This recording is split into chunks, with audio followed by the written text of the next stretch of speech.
식사 맛있게 하셨어요? 네, 좋습니다. 이게 구술을 공부하는 게 진짜 어려워요. 보시면 알겠지만 내가 내 답을 만들어야 되기도 하고, 근데 만들어야 되는데 어느 정도 수준으로 어떤 부분까지 건드려야 되는지도 잘 모르겠고, 더 심각한 건 문제가 나오잖아요. 뭘 물어보는 건지를 모를 수도 있어요. 잠깐 뒤에 거를 좀 먼저 보고, 아 이게 이런 방향이구나라고 하는 거에 대한 감을 잡고 앞으로 와서 내용들을 좀 보는 게 도움이 될 것 같아요.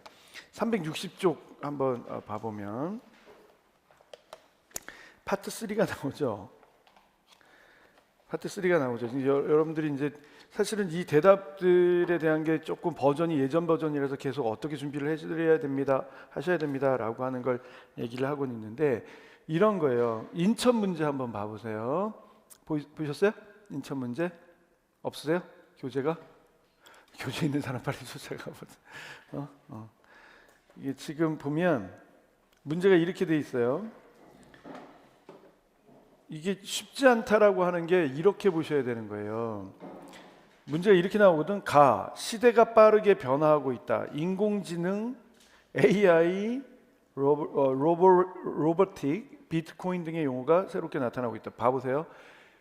올해 현 시대에서 얘기하고 있는 어떤 배경, 시대 변화 이렇게 언급하고 있죠. 이거 저기 때문에 그렇대요. 아니 이게 훈련이에요. 이 건물. 왜 밥 먹는 시간에 안 하고 수업을 시작하니까 하는 거야 이거. 자, 이제 그거 하나 놓고, 두 번째는 기업은 베개 속도로, 그러니까 들으세요. 기업은 베개 속도로 변화하고 있다라고 한다면 시민단체는 90, 가족제도는 60, 정부 관료조직과 규제기관은 25, 학교교육은 10, 정치는 5, 법은 1의 속도로 변화하고 있다. 엘빈 토플러 예비를 갖고 왔어요. 인문학적 소양이 있어야 돼요. 도대체 이게 뭘 의미하는지 다 봐볼까요? 교육은 백년지 대계라는 말이 있다. 100년을 보고 세우는 계획이란 말이다. 나무를 키울 때는 10년을 보고 사람을 키울 때는 100년을 본다. 그러니까 시대의 변화와 뭘 얘기를 하고 있어요? 교육의 역할. 그것도 한 개인의 입장에서 보면 한 사람의 인생을 좌우하고, 국가의 입장에서 보면 그 나라의 흥망성쇠를 가물게 하는 중요한 일이다. 그러면 이것이 말하는 교육적 시사점이 뭐냐? 그러니까 일반적으로 생각해 보세요. 대기업에 취직하려고 하는 사람들 상식 공부하고 면접 공부하죠. 그 정도 수준은 안 되더라도 이 자료가 뭘 의미하는지를 찾아서 교육과 연관시켜야 돼요. 그러니까 교육적 문해력을 봐야 되는 거야. 그러면 나중에 보겠습니다만 이런 내용들이 4차 산업혁명이라고 하는 것으로 얘기를 하고 있다. 그래서 유아교육과는 어떤 관점이 있다. 그래서 교육적 방향으로 어떤 부분, 변화하는 사회에 어떻게 적응하도록 할 것이냐, 이런 것들을 쭉 얘기를 하면서 예를 들어가 나와야 되는 거예요. 그래서 계속 그 예에 해당되는 얘기를 하는 거예요. 다 풀어보진 않을 건데, 인천 문제에서 즉답형에 이게 나왔어요. 즉답형 2번에 보면 다음의 시가 내포하고 있는 바람직한 교사상에 대해 이야기하시오. 시를 읽어요. 풀꽃, 나태주, 자세히 보아야 예쁘다, 오래 보아야 사랑스럽다, 너도 그렇다. 어쩌란 말이냐. 그러면 문학적 상상력 안에서 예술적 감수성을 가지고 이게 교육적으로 어떻게 연결이 될 수 있는가를 찾아내야 되는 거란 말이에요. 이해돼요? 그러니까 단지 답변을 외워서 접근하는 것만이 이게 해결이 나는 문제가 아니에요. 큰일 납니다. 아무것도 못해요. 방금 전에 우리가 봤던 거에서 당신이 생각하고 있는 이 올해 우리 반의 교직관이 뭡니까? 이렇게 물어봤잖아요. 이젠 그렇게 안 물어봐요. 시를 주고 이 시와 관련 지을 수 있는 교육적 관점이 뭡니까? 교사상이 뭡니까? 이렇게 물어보는 거예요. 무슨 말인지 알겠어요? 어마어마한 거야 이게.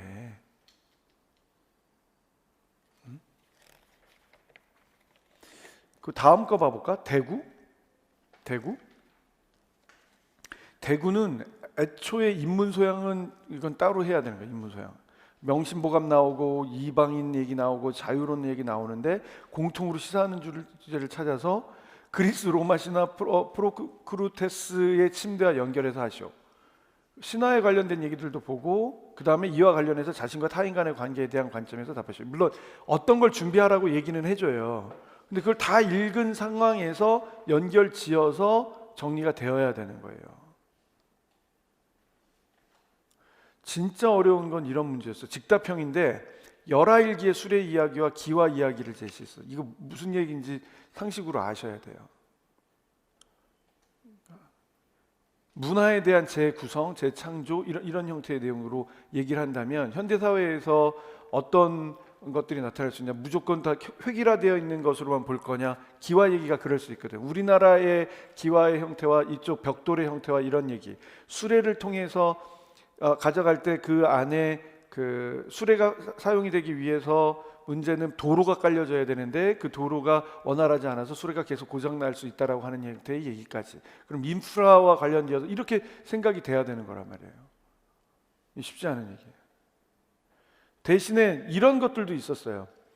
유아기에는 놀이가 매우 중요하다. 놀이의 필요성을 세 가지 말하고 비구조적 놀이를 활성화하기 위한 교사의 역할을 말하죠. 그러면 1차의 놀이 이론에 관련된 부분, 비구조적 놀이가 무엇인지를 얘기를 하고, 그 비구조적 놀이라면 구조성과 비구조성을 구분해야 되잖아요. 구조성이라고 하면 뭐예요? 정해진 틀대로만 놀잇감을 사용하거나 놀이 방법이 나타나거나 아니면 내용이 정해져 있거나 구성원이 정해져 있거나 이렇게만 된다면, 비구조적 놀이는 그것이 자유로울 수 있는 형태로 언급이 되는 걸 말하는 것이죠. 맞나요?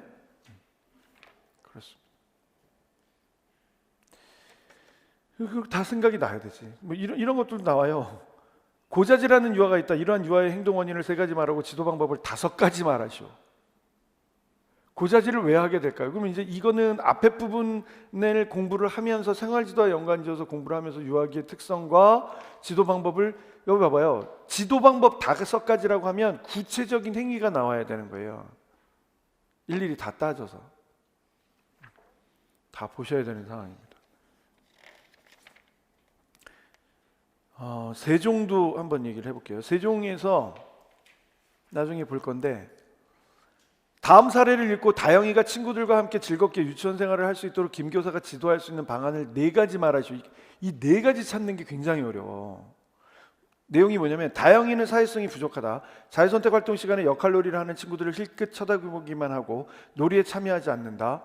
김 교사가 놀이를 권유해도 응하지 않고 친구들이 함께 놀이를 하자고 제안하여도 거절하고 혼자 다른 영역에서 놀이한다. 김 교사는 다영이를 어떻게 지도해야 할지. 그럼 사회성에 관련되어 있는 부분으로 지도 방안을 4가지를 얘기를 하라는 거예요. 그럼 중첩되지 않게 측면을 어떻게 가져가야 되는가도 다 내용이에요. 그러면 앞에서 교육과정 운영과 놀이의 지도 방안에 관련되어 있는 얘기를 하면서 다 따져 나가야 되는 거지. 이런 문제들도 있어요. 그러니까 익숙한 것도 있고 아닌 것도 있어. 그러니까 직답형 3번이 이런 문제였어요. 세종시는 유아들을 미래의 사회를 이끌어갈 민주시민으로 길러내기 위해 많은 노력을 하고 있다. 세종시는 유치원 교육과정 전반을 통해 민주시민 교육을 반영하고 유아 자치 활동을 활성화하며, 이때부터 이제 멘붕이 오는 거예요. 유아 자치? 유아들이 자치 활동을 한다고? 무슨 얘기지? 가정에서의 약속 정하기, 역할 분담하기, 가족 행사 참여하기 등 가정과 연계한 민주시민 교육을 실시하고 있다. 자신이 학급을 운영한 경우 유아들의 자치 능력과 주체성을 기르기 위한 자치 활동 방법 및 지도 방안을 4가지 말하죠. 유아들이 자치적인 형태의 활동을 할 수 있다고? 이거는 삐아제가 살아있어서는 얘기가 안 되는 거예요. 그럼 생각해봐. 자치 활동이 어디에서 나타나는가?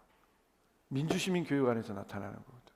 그럼 규칙 준수, 권리와 책임 인식, 의무에 대한 역할. 그러니까 뭘 알아야 돼요? 사회과학 개념에서, 사회관계에서, 사회과학 개념 구조화 방식에서 뭘 알고 있어야 되는 거야? 정치, 시민성, 시민교육, 이런 얘기. 이해되나요? 이런 식이어야 되는 거예요. 그러니까 문제가 단순하지 않아요. 강원에서 나온 문제 하나 얘기를 해줄게요. 강원에서 나온 문제. 다음 사례를 읽고 말하시오. 류 교사는 우리나라 프로젝트 수업을 하고 있다. 수진이가 한복을 가지고 와서 소개를 하는 중에 몇몇 아이들은 이를 듣지 않고 장난을 친다. 또 어떤 아이들은 바닥에 구르며 수업을 방해한다. 교사는 주의 집중을 시키려고 애를 써봤지만 아이들은 집중하지 않는다. 결국 소리를 지르느라 시간이 흘러가고 계획했던 활동을 다 하지 못한 채 수업이 끝났다. 생활 지도실로 이동하는 동안 민철이가 다은이의 머리카락을 잡아다니자 화가 난 다은이가 민철이의 손등을 꼬집어 민철이의 손등에 상처가 났다. 하지만 교사는 아이들을 인수하여 이동하느라 이 모습을 보지 못하였다. 이날 오후에 민철이의 어머니께 항의의 전화가 왔다. 다 아는 내용인데 문제가 세 가지예요. 세 가지인데 한 가지씩 세 가지를 말하래. 류교사의 수업 개선 방안을 세 가지 말하고, 유교사의 반 유아들의 생활교육 방안을 세 가지 말하고, 민철이 어머니 항의에 대한 대처 방안을 세 가지 말하고. 이렇게 이런 얘기들로 다 따라가야 돼. 제가 자기가 시험 보는 곳에 집중하라는 얘기가 강원에서도 이렇게 나왔던 거예요.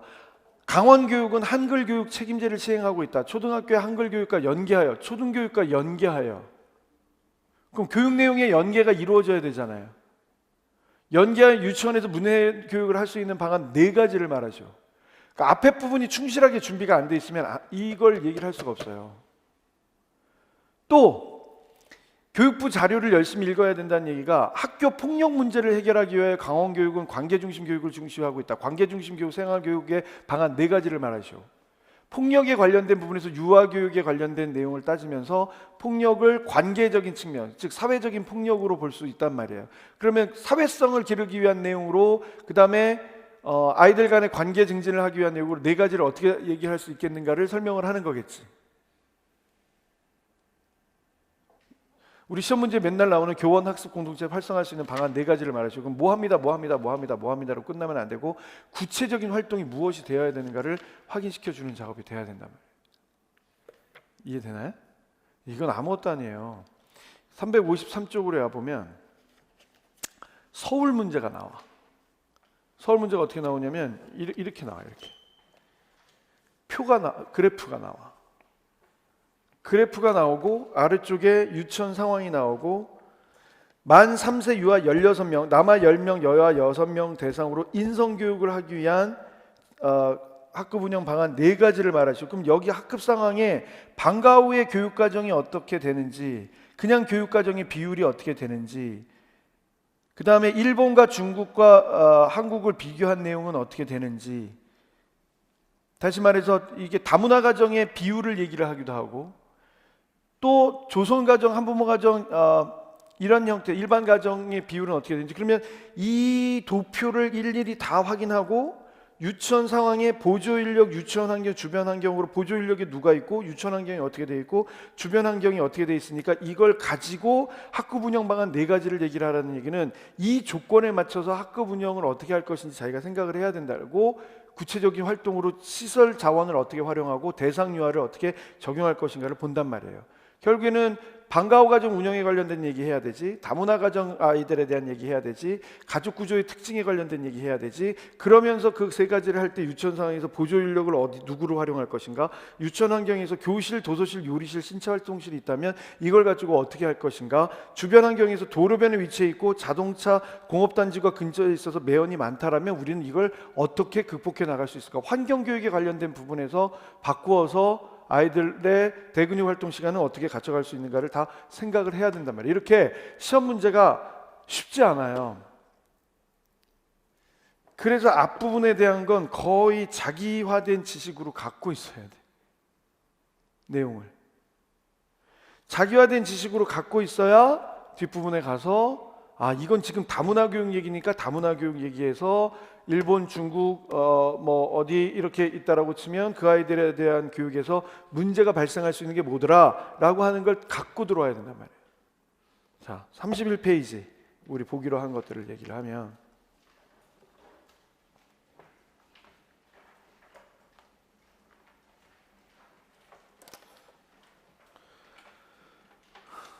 (31페이지의) 경기도 2004년도의 내용을 보게 되면 다문화 가정의 유아를 지도하기 위한 방법 네 가지를 얘기를 하려잖아요. 맞아요? 그럼 여기에서는 다문화 교육에 대한 지도 방법을 얘기를 한다면 발생할 수 있는 문제점을 얘기를 하면서 지도 방법이 나와야 돼요. 발생할 수 있는 문제점, 언어 발달에 대한 문제냐, 정체성 혼란에 관련되어 있는 문제냐, 또래 간의 관계 형성에 대한 문제냐, 개인적인 부분에서 자존감에 대한 문제냐, 그지? 이런 요소들은 머릿속에 있어야 돼요. 기초학습 부진에 관련되어 있는 문제냐? 인지적인 부분, 발달의 부분으로 생각해 보세요. 인지 발달, 언어 발달, 사회성 발달, 정서 발달. 신체 발달은 해당될 수 있을까? 어때? 언어 발달은 언어 사용에 관련되어 있는 부분에서 문제가 있을 수 있다는 건 지속적인 언어 환경에 노출되지 못하기 때문에 문제가 있을 수 있다라고 하는 걸 확인해낼 수 있겠죠. 자, 기초학력 학습력 부진을 얘기를 할까, 다른 걸 할까를 생각할 수도 있겠고, 언어가 인지적인 사고 과정을 이끈다면 인지 발달도 더딜 수 있다는 얘기도 생각을 해볼 수가 있겠죠. 맞아요?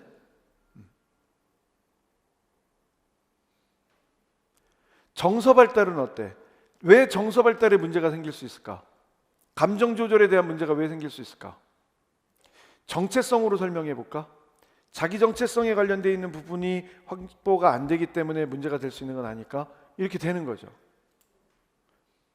그러니까 문제점 먼저 이렇게 쭉 찾아놔야 되잖아. 사회성 발달은 어때요? 편견과 선입견 때문에 관계 형성이 어렵거나 놀림의 대상이 되거나 그게 학교 폭력으로도 연결이 될 수 있잖아요.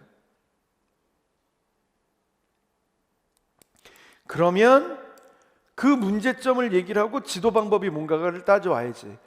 잘 생각해봐요. 앞에서도 얘기했던 것처럼 언어 발달을 얘기했으면 난 어떤 걸로 가져갈까? 균형적 접근법을 사용할까? 문학적 접근법을 사용할까? 뭘 갖고 얘기를 하면 될까? 하나가 있어야 돼요. 특히 기초적으로 언어 환경에 노출이 덜 돼 있다라고 여겨지면 가정과 연계해서 할 수 있는 방법은 없을까? 다문화 가정에 한국어 교육을 위한 기회를 부여해 줄 수는 없을까? 따져야 되죠. 여기서는 나는 문학적 접근법을 가져올 거예요가 되는 거예요. 동화책. 그러면 그 문학적 접근법을 아는 대로 읽지 말고 다문화 가정 유아에게 어떻게 도움이 될 수 있을까? 그림으로 먼저 이해하고, 클레이를 가져올까? 메이슨을 가져올까? 자롱고를 가져올까? 그러면서 대답의 포인트를 어디로 바꿔가야 되는 거예요? 계속 대답의 포인트를 다문화 가정 유아를 지도하는데 어떻게 효과가 있을 것이다 라고 하는 것으로 가져가야 되죠.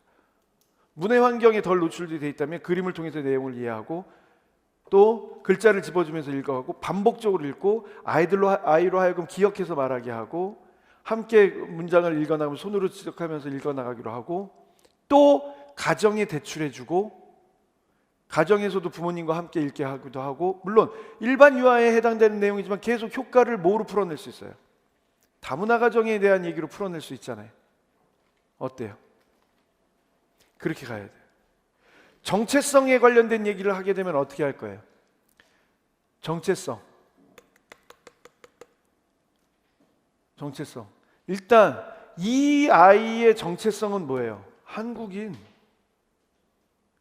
그러나 그 한국인으로서의 정체성을 형성하는 데 있어서 다른 가정과 다를 수 있죠. 다를 수 있지만 뭘 생각해야 돼? 다른 문화에 대한 존중, 가치에 대한 이해, 그러면서도 한국인.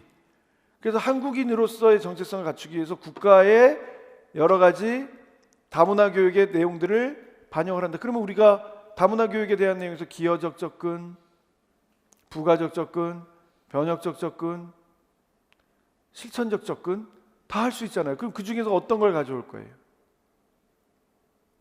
어떤 걸?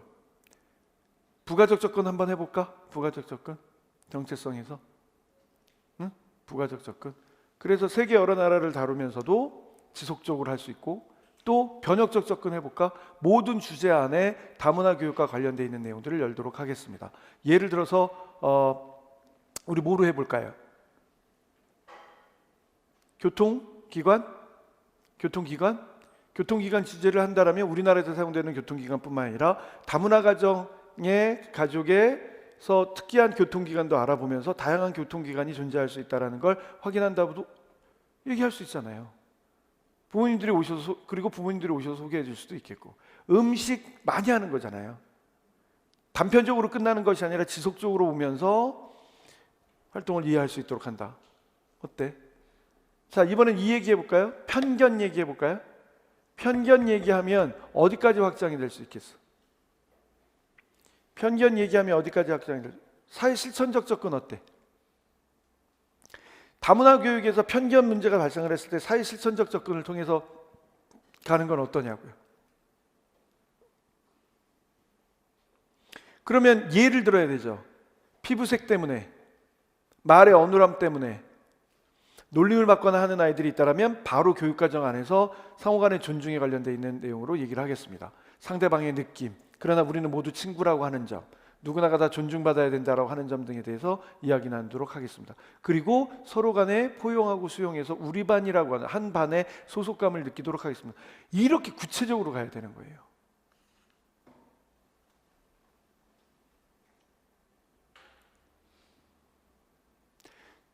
만약에 여기 나온 것처럼 자아존중감에 관련된 얘기를 하고 싶어요. 그럼 자아존중감 얘기라고 한다면 어떻게 교육과정을 맞춰갈 거예요? 우리 자아존중감 공부하면서 어떤 얘기 했었지? 첫 번째, 자아존중감에서 들어갈 수 있는 거 능력감. 두 번째 뭐? 가치감. 그러면 능력감에서 할 수 있는 건 뭐예요? 게임 활동을 할 때 다문화 가정 아이가 잘 해낼 수 있는 게임에 응원해주고 성과가 이루어졌을 때 함께 축하해주고, 그래서 뭐가 늘어날 수 있도록 한다? 자아존중감이 늘어날 수 있도록 한다.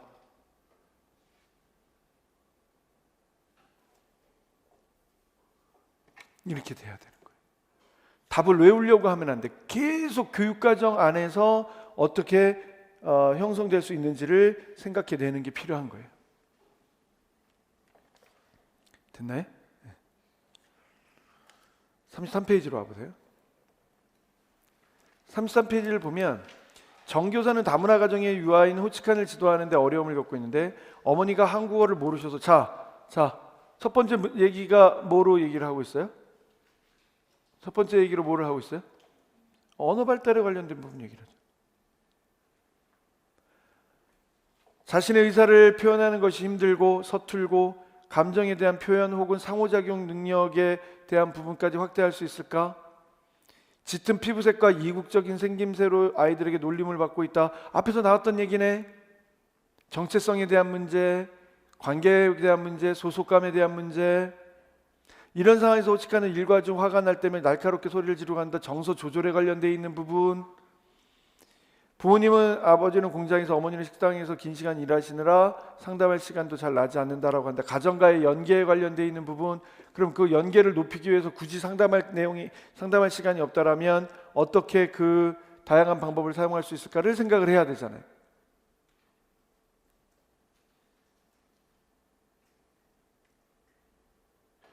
반유아들을 대상으로 다문화 교육을 실시한다. 이건 일반 유아에 대한 어떤 이해, 존중 정신 이렇게 가져가야지 여러분이라면 답을 이렇게 만들 수 있겠냔 말이에요. 항상 TS를 생각하세요. S2로 뭘 가져왔어요? 다양한 인종에 대한 내용의 그림책을 함께 읽어볼 수 있습니다. 그러면 이렇게만 얘기할 게 아니라 내용이 왜 존중에 관련되어 있는 것인가를 설명을 해줘야 돼요. 어설프게 표면으로만 갈 게 아니라. 요즘에 우리나라에는 삼바라 그러면 삼성 바이오 때문에 되게 부정적인 의미로 되고 있는데, 여러분 삼바 이야기 아세요? 삼바 이야기 모르세요? 그 인도 아이의 이야기에 관련된 부분, 혹은 영화 같은 것도 얘기해주세요. 세월간이 이런 얘기. 인도의 아이들이 미국 사회에서 혹은 뭐 다양한 사회에서 제 역할을 해내면서 얼마든지 기여할 수 있다라고 하는 것들, 상대적으로 놀림받거나 하는 부분에서 경시되거나 하는 부분이 있었지만 생각할 수 있죠. 그게 여러분들의 합격과 불합격을 나누는 길이 될 거예요. 다음, 언어적인 자극을 준다. 그래서 언어 발달에 관련되어 있는 부분을 얘기를 했는데 위에서 그림책 얘기를 해가지고 그림책을 또 가져오기는 힘들었나 봐요. 그러면 나는 언어 발달에 관련된 부분 중에서 뭘 얘기를 할까? 가정에서도 연계해서 하는 부분으로만 얘기를 할까? 어머니가 한국어를 모르니까 한국어 언어교육 프로그램을 안내해 줍니다로 그냥 끝나서는 안 되는 거예요. 보다 개별적인 지도, 마찬가지예요. 교수학습 과정에 수정을 합니다. 말하기면 말하기 하나, 발음이면 발음 얘기 하나.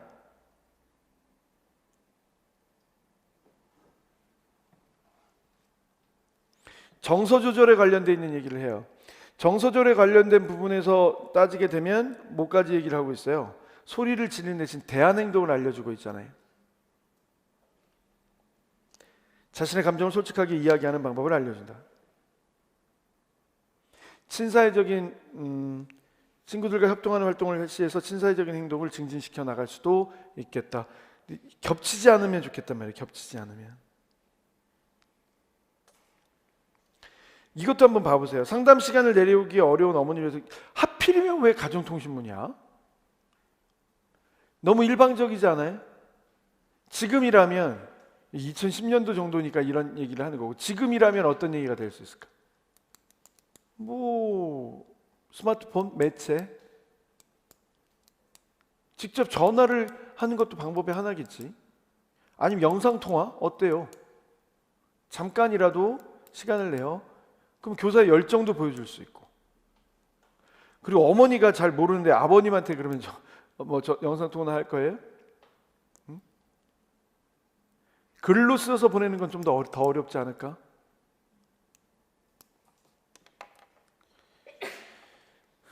번역 얘기하고 뭐 이런 얘기 있는데 조금 예전 버전입니다. 지금은 좀 바뀌어져야 되는 내용이. 넘어갈까요?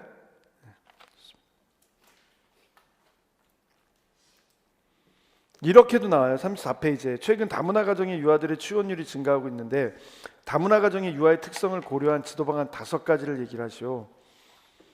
좀 더 얘기가 다른 경우들이 있어서 두 번째 걸 보면 편견 없는 태도를 가지고 지도한다라고 해서 잠재적 교육 과정에 관련되어 있는 얘기를 하는 걸 볼 수 있어요. 교사로부터 편견의 시각을 갖지 않는지, 교사부터 편견의 시각을 갖고 있지 않는지 봐야 된다. 다문화 가족의 아이를 존중하는 모습을 갖춘다. 자아 정체성 얘기를 하면서 이런 얘기도 할 수 있네요. 세계 여러 나라에 관련되어 있는 문화교육. 우리나라 사회에서 같이 살면 정체성으로 한국인이다라고 생각을 하는 게 맞아요. 그죠? 그래서 우리나라 문화와 가정에서 경험할 수 있는 세계 여러 나라의 문화를 비교하면서 그 다양성이 존재하는 거지. 그게 한국인으로서의 자아 정체감을 형성할 수 있습니다. 그 다음에 언어 얘기는 꼭 들어오잖아요. 이거 한번 봐보세요. 활동 중심의 한국어 교육입니다. 한국에 온 지 얼마 안 됐거나 다국어를 사용하는 가정에서 자란 아이들의 경우 언어 발달 수준이 낮을 수 있겠다. 여기 이런 거 봐보세요. 귓속말 전달 놀이는 뭘까? 발음 문제 아닐까? 의미를 확인하는 것들도 정리가 될 수 있지 않을까? 놀이 과정에 참여하게 함으로써 분명히 긍정적인 어떤 인식을 가질 수 있도록 도와주는 거죠. 언어 교육에 대해서. 동요 부르기는 어때요? 노래처럼 빨리 외국어를 배울 수 있는 것도 없잖아요. 언어를 배울 수 있는 것도. 이런 것들 기억해서 자기 걸로 가져가야 돼요. 아니면 꽁꽁 장서방, 꽁서방, 공서방, 김서방 이런 얘기, 우리나라의 전래동요를 가지고 반복되는 얘기. 그래서 언어 발달, 발음, 음절에 대한 인식 이런 것들 충분히 얘기해 줄 수 있잖아요. 물리적 환경 제공, 정서적 안정감 때문에 이런 것도 할 수 있지 않을까? 그리고 가족에 대한 소개도 할 수 있지 않을까? 이런 거죠.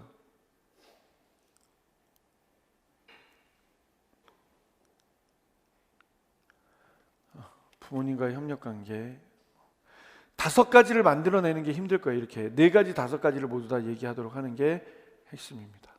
자, 2008년도 경남 문제를 보면 35쪽에 가서 많은 경우에 있어서 인내, 개별화 수업, 질적인 상호작용 이 한 3가지 정도에 대한 내용을 테마로 잡아서 의사소통 능력 얘기를 하고, 기초학습 부진이라고 얘기를 한다면은 여기 내용처럼 이게 2008년도 얘기이기도 하지만 현재 발달 수준을 고려해서 기초적인 학습 능력을 갖추도록 한다. 그러면 실물을 가지고 더하고 빼고 하는 경험, 수의 부분과 전체화에 관련되어 있는 개념 이런 얘기들 해줘야 되죠.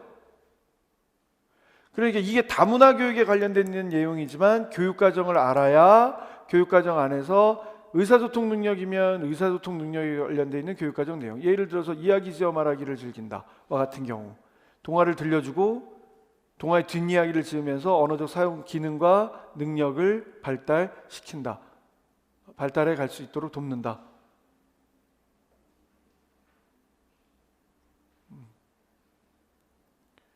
수학이면 수학을 예를 들어서 mathematics라고 하는 부분에서 넘버링을 따질 거냐 아니면 스페이스 다시 말해서 공간과 도형에 관련된 것을 따질 거냐 어느 부분을 갖춰갈 것이냐를 보고 거기에 맞춰서 봐야 되지 않겠어요?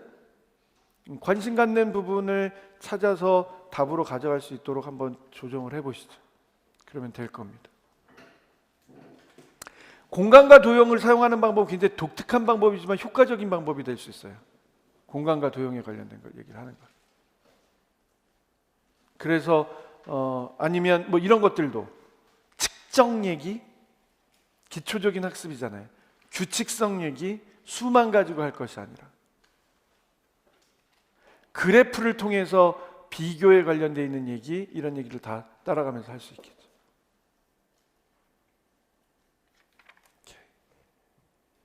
또 넘어가 봅니다. 36페이지에 보게 되면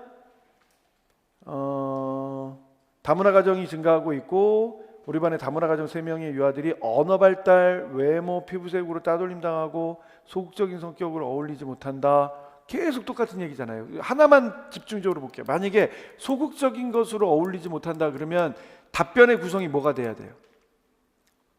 함께 할 수 있는 공동 경험 체계를 가져가야 돼. 함께 할 수 있는 공동 경험 체계라고 해서 꼭 협동학습만 얘기하는 거 아니에요. 꼭 세계 지도만 만들어서 되는 건 아니에요.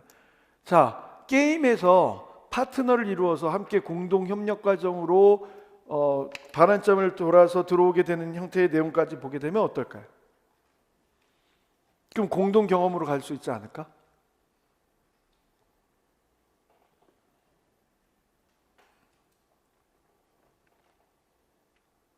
편견의 극복에 대한 문제, 소속감에 대한 문제, 언어에 대한 문제 다른 거 없어요, 여러분. 머릿속에 유치원 교실 현장이 쫙 차 있어야 돼. 머릿속에 유치원 교실 현장이 있어서 우리 반에 아이가 있는데 이 아이가 언어도 힘들어, 외모 때문에 따돌림 당하는 것 같아, 소극적인 성격에 함께 놀이과정에 참여도 못하는 것 같아. 그러면 언어라면 개별화 교육을 어떻게 해나갈까? 개별화 교육을 해나가면서 아이들이 즐겁게 생각할 수 있는 환경으로 뭘 할까요? 내 거 하나를 잡아야 돼요. 만약에 말이에요, 여러분, 기호체계, 부호화 체계에 관련된 부분에서 나는 교육을 어떻게 할까? 난 언어경험 접근법으로 할 수 있는 쭉 과정을 어떻게 잡을까? 혹은 내 환경 안에 아이들이 예를 들어서 철자 발음 분석 접근까지 갈 수 있다라면 우리나라의 모음과 자음의 구성을 어떻게 가져갈까? 초성의 변화를 주고 가군을 맞추는 걸로 할까? 뭘 줄까? 두음을 바꾸는 걸로 할까? 뭘 할까? 그럼 적어도요, 공, 곰, 솜, 봄 이런 거는 머릿속에 있어야 돼. 곰, 솜, 봄. 음소 단위에서 아이들에게 환경 구성을 어떻게 해줄 것인지 이런 거. 음절은 어때요? 음절. 짤랑짤랑, 쩔렁쩔렁 이런 것들은 어때? 근질근질, 간질간질 이거 우리 한번 얘기했는데 차이에 대해서 얘기하는 건 어때? 또 이거 생각해 보세요. 음악 하면서 가사 바꾸기 하면서 그림 붙여 있고 거기에 가사 붙여주는 건 어때?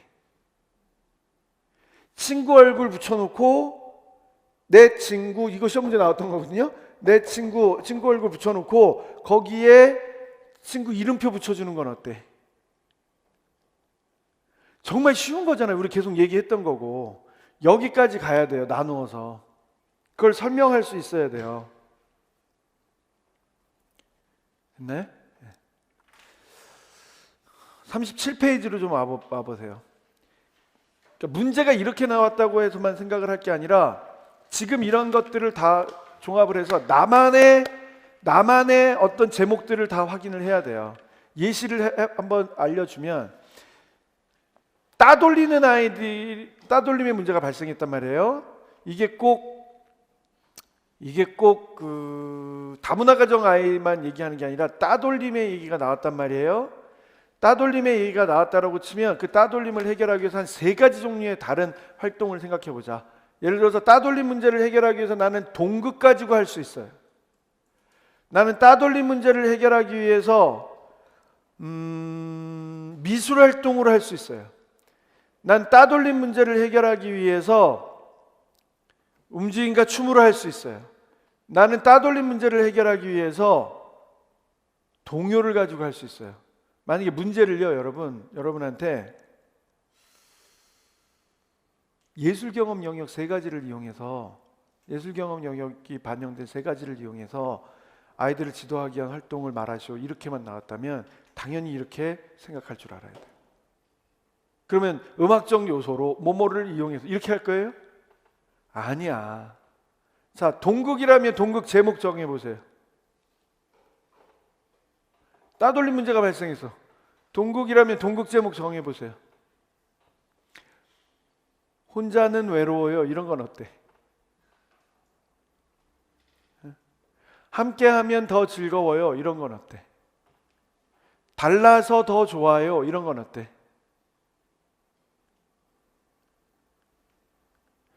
세계 역사를 치고요, 순수혈통 강조하다가 안 망한 나라가 없어요.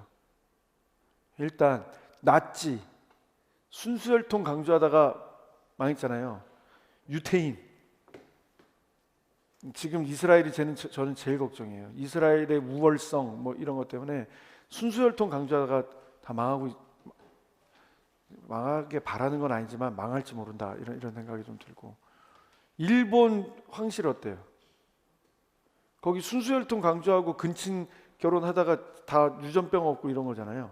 순수혈통 치고 제대로 된 걸 잘 못 봤어요. 개들도 그런다면서요.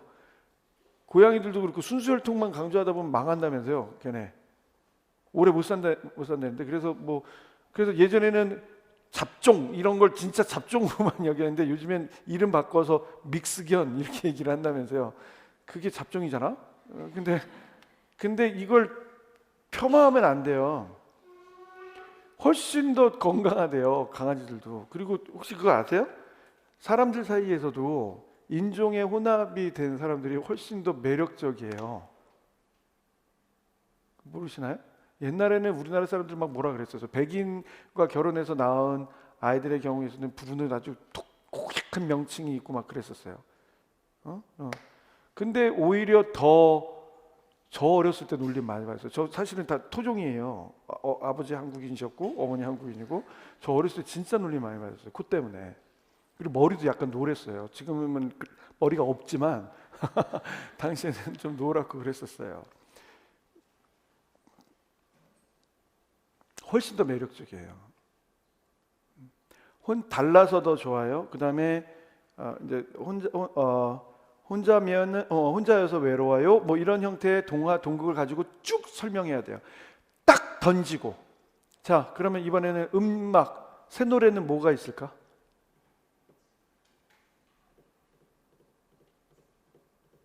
내 친구 하세요. 내 친구부터 시작해서 뭐든 할 수 있잖아.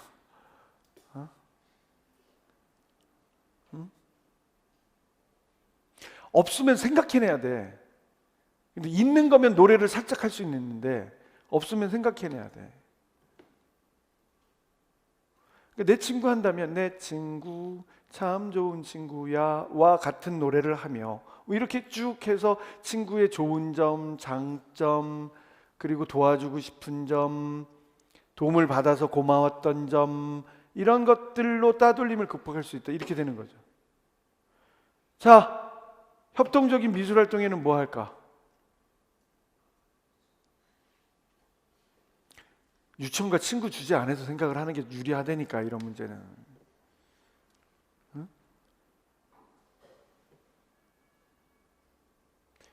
친구 모습 콜라주로 만들기 뭐 어때? 뭐든 만들어서 넣어야 돼. 뭐든. 그걸 혼자의 같이. 오세라면 서로 의논해 가며 특징들을 찾아가면서, 예를 들어 친구의 얼굴에 점이 있다면 예전에는 점박이라고 놀림도 받았었어요. 그래서 일부러 점 빼고 그랬었잖아요. 한동안 여기에 점 있는 사람들은 또 뭐라고 여겼더라? 바람기? 이게 완전 편견이었어요. 여기 점 있는 사람들은, 특히 여성이 여기 점 있으면 안 돼, 막 그랬었어요. 더 웃긴 얘기 해줘요. 안경 쓰면 안경제비라고 완전 끝났었어요. 근데 요즘 사람 치고 안경 안 쓴 사람이 이상하잖아요. 안경 안 쓴 것처럼 하지만 수술을 했거나 아니면 안에 집어넣거나 뭐 다양한 방법이 있죠. 근데 예를 들어서 이런 걸 표현해 보자 말이에요. 친구를 관찰하며 함께 콜라주를 만드는데, 예를 들어 얼굴에 점이 있는 친구가 있다라면 점을 표시하기 위해서 서로 의논하고 이렇게 자세하게 설명해 주시라고. 자세하게. 그럼 점수가 되는 거야. 점수가. 난 지금 어떤 대답을 하고 있는 중이야. 어떤 대답을? 따돌림 문제를 뭐에 의해서? 그럼 이제 다문화 교육에서 따돌림 문제라고 얘기를 한다면 점 얘기가 아니라 뭐로 할 수 있겠어? 피부 색깔? 눈동자 색깔? 그냥 던지는 거예요. 약간 다른 피부 색깔을 나타내기 위해서 함께 의논하고 피부 색깔을 찾고 물감을 섞어가며 함께 만들고 적절한 형태의 색종이를 찾아서 함께 붙여가고. 왜 안 되겠어? 예전에는 다름은 틀림이라고 얘기를 했지만 지금은 다름은 다름으로서 가치가 있다라고 얘기를 하는 거잖아요. 근데 그런 것들을 아이들과 함께, 그래서 함께 해냈다라고 하는 즐거움 때문에 성취감이 있고 공동 경험 때문에 따돌림 문제가 발생하지 않을 수 있는 거죠.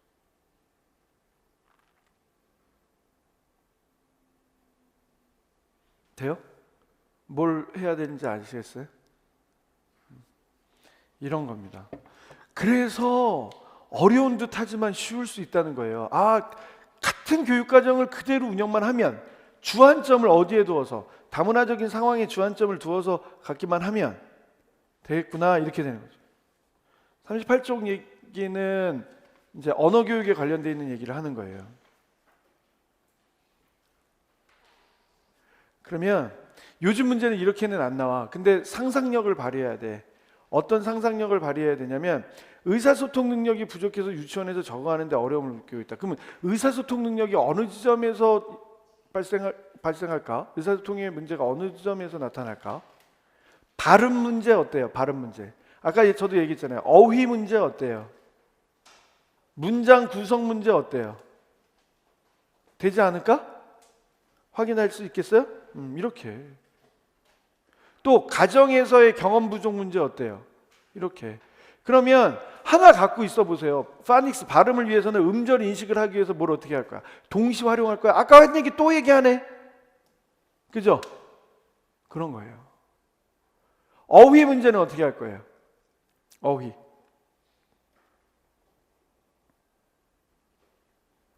왜 수평적 어휘학창, 수직적 어휘학창 이거 얘기할 수 있잖아요. 또 어휘에 대한 거. 그래서 옷, 의복, 예를 들어서 장갑의 종류에도 여러 개가 있는 걸 그림으로 보여주고, 껴도 보고 말로도 해보고 역할놀이 영역에 놔둬서 그 장갑을 끼고 대사를 할 수도 있게 해주고, 그러면서 어휘를 늘려가도록 하겠습니다. 왜 안 되겠어요? 문장은 어때? 문장. 그러면 난 뭐를 해야 되지? 문장. 왜 모른 척 하는 거지? 확장 모방, 의미 부연.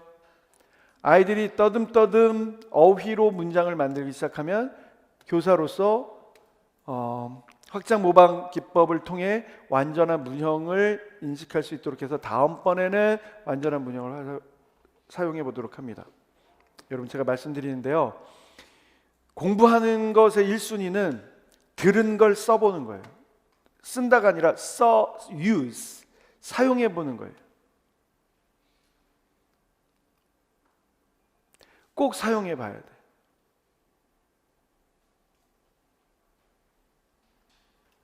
환경 구성으로 뭘 만들어 놓을까도 생각해서 사용해 봐야 돼. 또 상호작용 기법으로 뭘 할 것인가도 생각해서 사용해 봐야 돼.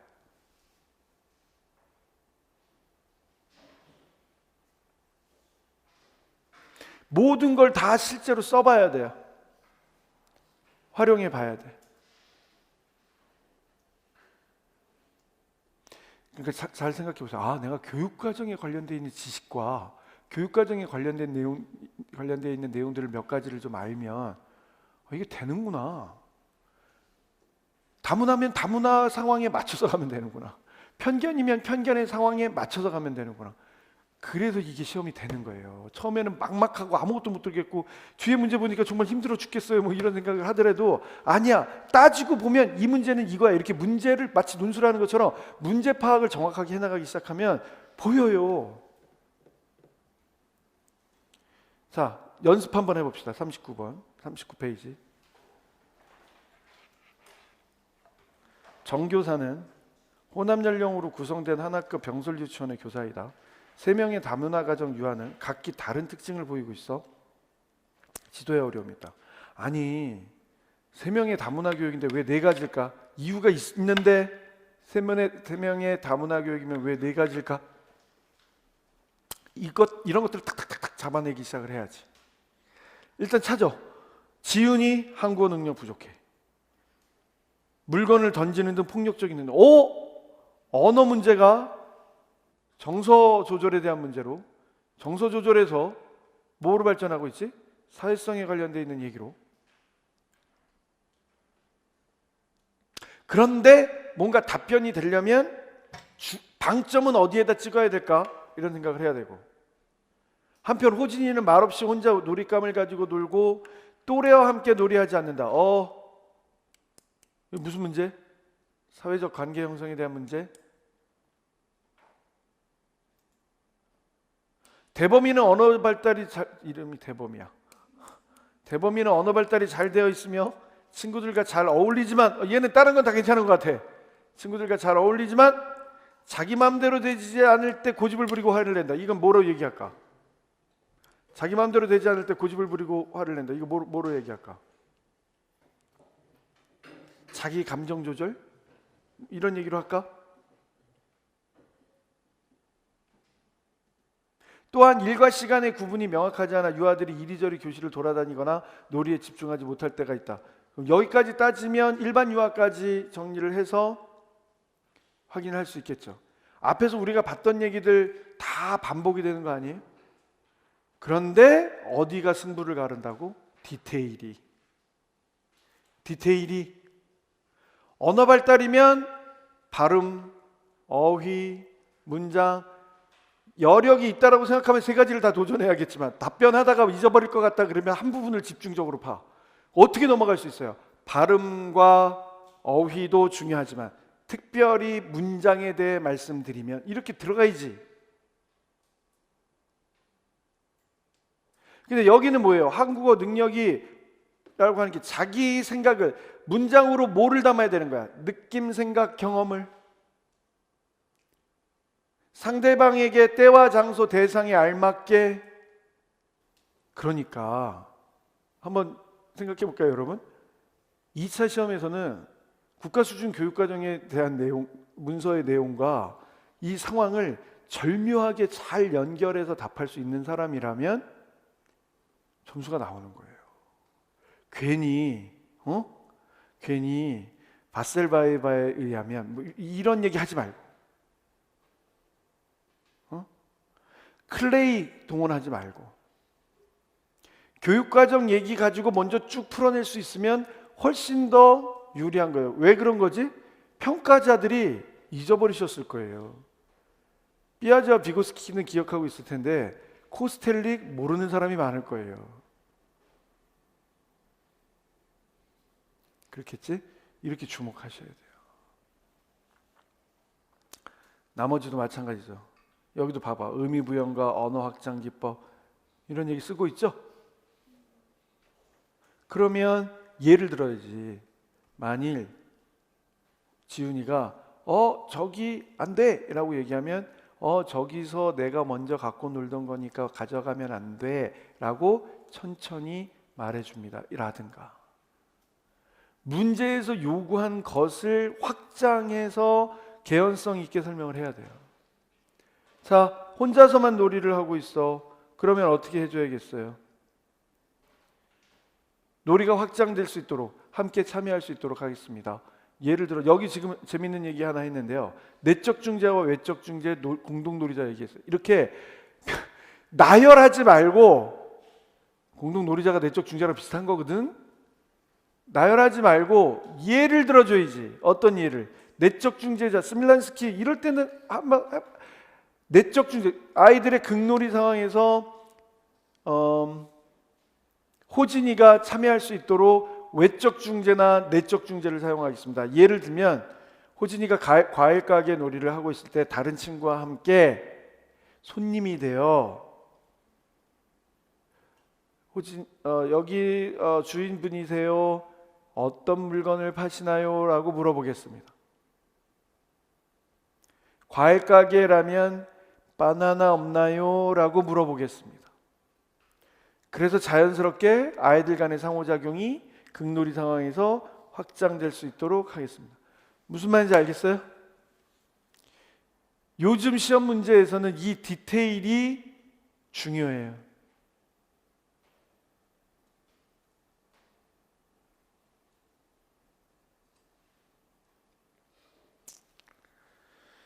폭력적인 행위에 대해서 정서를 표현할 수 있는 방법 어떻게 할까요?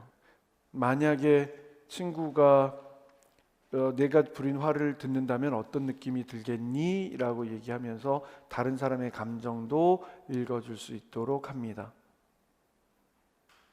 뭐든 잊지 마세요. 일과 시간이 구분이 명확하지 않았다라면 결국에는 예상될 수 있는 일과 혹은 흥미에 기반해서 몰입 활동이 이루어질 수 있도록 과제의 난이도를 높일 수 있겠습니다. 아니면 에피소드를 추가해 줄 수 있겠습니다. 전체를 극놀이로 상황으로 얘기한다면 에피소드를 추가해 줄 수 있겠습니다. 그래서 일과 시간 안에 몰입이 이루어지고 다른 활동으로 전이가 이루어질 수 있을 때도 정확하게 표시하도록 하겠습니다. 뭐든. 됐나요? 이렇게만 얘기하면 안 된다고요. 같은 교구라도 유아의 흥미를 높일 수 있도록 난이도를 조정한다. 어떤 거? 그러면 조작 활동에서 난이도 조작을 할 수 있는 건 뭘까요? 조작 활동에서 퍼즐 맞추기를 할 때 피스, 또 주사위 놀이를 할 때 주사기의 개수를 더해줘서, 활동이 끝나면 종소리에 맞춰서 활동이 끝나면 혹은 신호에 맞춰서 활동이 끝나면 정리해서 놓고 이야기 나누기 자리로 오는 것을 규칙으로 하겠습니다. 라든가. 될 수 있을까요?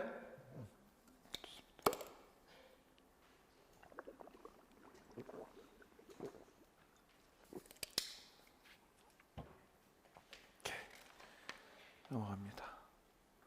여기까지 얘기하면 이제 큰 다문화 교육에 관련된 부분에서 여러분들이 갖춰야 되는 내용에 대해서는 얼추 얘기가 좀 된 것 같아요. 다음으로 가볼까? 40페이지. 40페이지를 보면 학급 운영에 관련된 부분의 또 하나의 주제는 자유선택 활동이에요. 이것도 최근에는 나오지 않았지만 전통적인 내용이죠. 자유선택 활동. 흥미 영역 구성이라는 이름으로도 나오는 내용이기도 하고요. 그래서 40페이지 경기에서 나온 걸 보면 자유선택 활동 계획할 때 교사가 고려해야 될 점이 뭡니까? 주제 중심, 발달 수준, 시간 안배, 공간 자원 활용. 이제는 이런 거 생각해야 돼요. 시간 자원, 공간 자원, 인적 자원 이런 얘기들. 물적 자원. 나눠서 설명을 해야 돼요. 기본이죠. 자유선택 활동 시간 안에 통합적인 운영, 주제를 중심으로. 2009년도 문제로 가볼까요? 시험 문제는 이제 이렇게 나오는 거예요. 41페이지. 자, 연습 한번 해봅시다. 오전 중에 어떻게 생각해야 되는지 얘기를 했으니까 이번에는 자유선택 활동 주제예요. 자유선택 활동 주제에 맞춰서 밑줄 치고 한번 생각을 해보세요. 아래 상황에서 들어가는 4가지 문제점을 찾고 이에 근거하여 자유선택 활동을 효율적으로 운영하기 위한 방안을 제시하시오. 사키놀이 영역에서 유아들이 블록으로 비행장을 만들다가 무너져 버렸다. 교사는 다음 수업인 이야기 나누기 활동을 준비하고 있다가 유아들이 다투는 소리를 들었으나 높은 교구장에 아이들이 가려져 잘 볼 수 없었다. 사키노리의 영역 바로 옆에 어느 영역에서는 3명의 유아가 동요책을 읽고 있다. 오호, 많이 봤던 걸세. 그죠? 교구장, 영역 배치.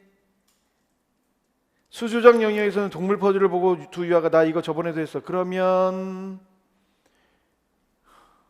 비행장이랑 동물 퍼즐은 뭔가 이 생각도 해야 되고, 다른 거 할까라는 이야기를 하고 있다. 교실 한켠에는 한 유아가 친구들을 지켜보기만 하고 놀이에 참여하지 못하고 있다. 다 시험 문제들이죠. 이거 다 어제 봤었던 것도 많고. 이렇게 하나하나 찾아야 되는구나. 환경 배치 문제, 교구장의 형태에 따라서 문제가 생겼던 것, 안전상의 문제에 관련되어 있는 부분, 수조장 영역의 교구가 사키놀이와 관련지어서 한꺼번에 설명을 할 수 있는지에 대한 부분,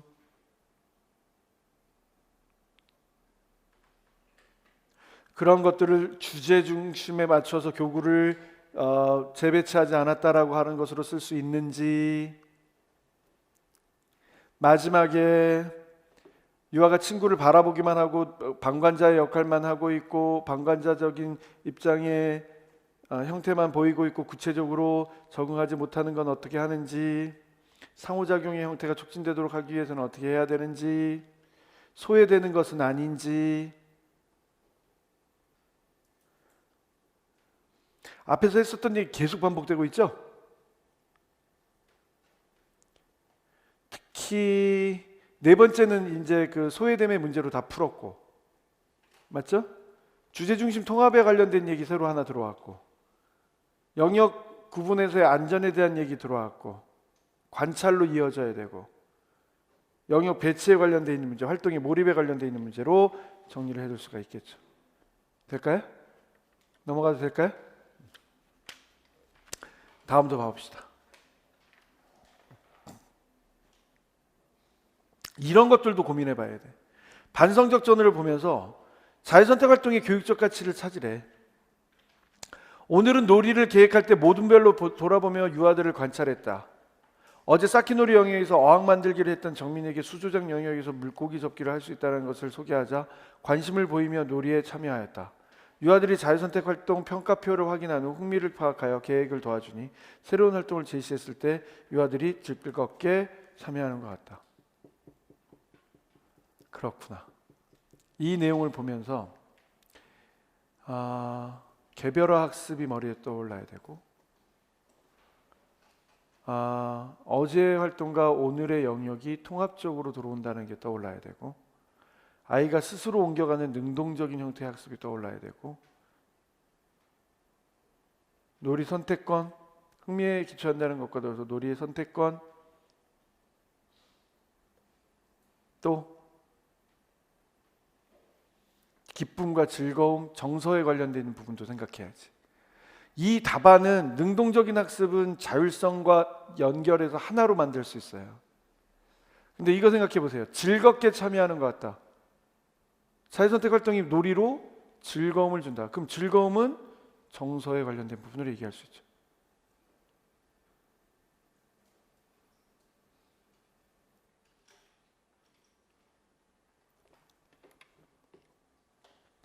다음은 유의해야 될 점이에요. 그러면 자원에 대한 얘기를 해야 돼. 시간 자원, 공간 자원, 물적 자원, 인적 자원에 관련된 있는 부분에서 나눠서 물리적 자원에 해당되는 것, 인적 자원에 해당되는 형태의 문제, 그러면 경험을 통해서 자유선택 활동이 확장될 수 있도록 하는 것, 시간은 구분을 어떻게 할 것인가, 혹은 시간의 배분의 문제는 어떻게 따질 것인가, 그죠? 공간 형태 확보, 아이들의 요구나 바람에 따라서 융통성 있게 운영할 수 있을 것이냐, 이런 얘기들, 인원수의 제한에 관련된 것들은 어떻게 가져갈 것이냐, 이런 얘기들 따져가야죠. 이해되세요?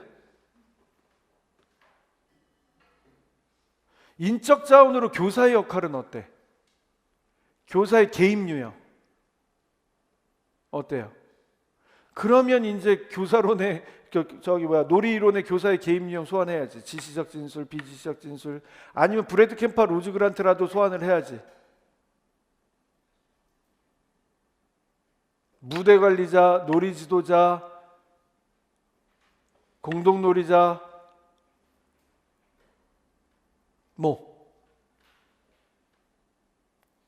답변을 어떻게 해야 되는지 아시겠어요? 그것 안에서 예시문이 나와야 된다고, 예시문이. 자, 그러면 하나 숙제를 좀 주겠습니다. 만약에 인적 자원이라면 자유선택 활동에서 인적 자원을 활성화하도록 합니다. 즉, 교사가 직접적인 인적 자원으로서 작용할 수 있습니다. 뭘 얘기할 거예요? 예시문 하나만 써보세요. 유의해야 될 점이야. 유의해야 될 점이라면 결국 놀이의 확장과 통합, 심화 이런 것들이 이루어질 수 있는 거죠. 물론 물적 자원에서는 안전 이런 얘기도 될 수 있겠으나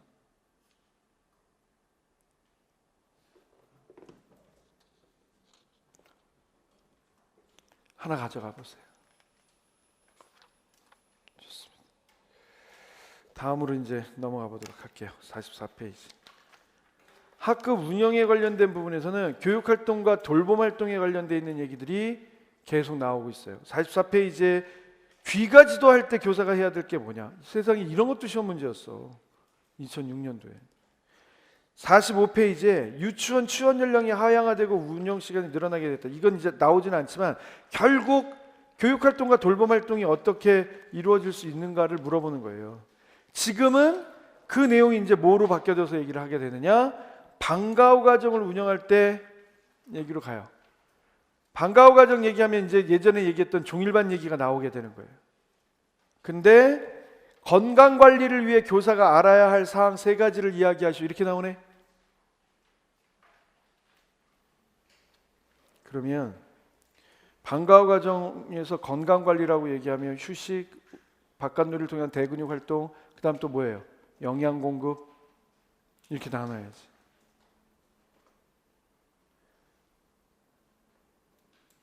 그러니까 교육과정에 대한 얘기가 충분히 얘기가 돼야 되는 거예요. 자, 그럼 여기는 대근육 활동으로 뭘 얘기를 하고 있어요? 바깥놀이, 산책활동, 숲체험. 어제 수업하면서 혹시 운동회 했던 거 기억나세요?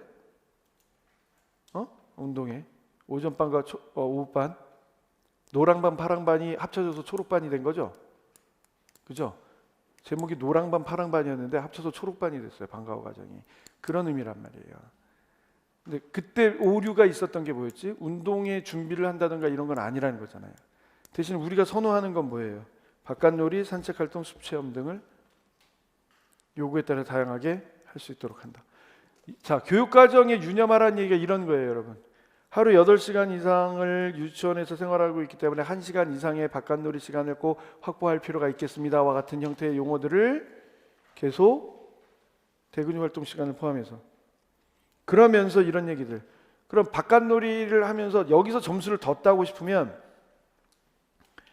그냥 이렇게 말고 뛰고 움직이고 소리 지르고 이런 거로 끝나지 말고 뛰고 움직이고 소리 지를 수 있는 예시가 뭐가 있을까?